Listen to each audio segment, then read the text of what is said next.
எண்களுக்கு இடையே உள்ள தர்க்கவியல் தொடர்பை கொண்டு விடுபட்ட எண்ணை கண்டுபிடிக்க. கொடுக்கப்பட்ட எண்களை கவனிங்க.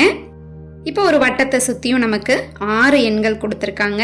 இந்த எண்களை பயன்படுத்தி நம்ம நடுவில் இருக்கிற எண்ணை உருவாக்கணும்.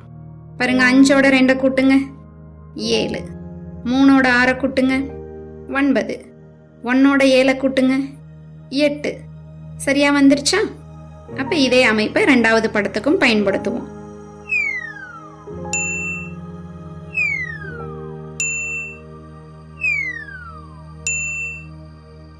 சரியா வந்துருச்சா? அப்ப இதே அமைப்பை விடுபட்ட எண்ணுக்கும் பயன்படுத்தலாம். இப்ப 5ஓட நம்ம கூட்ட வேண்டிய எண் 1 கூட்டுனா 6.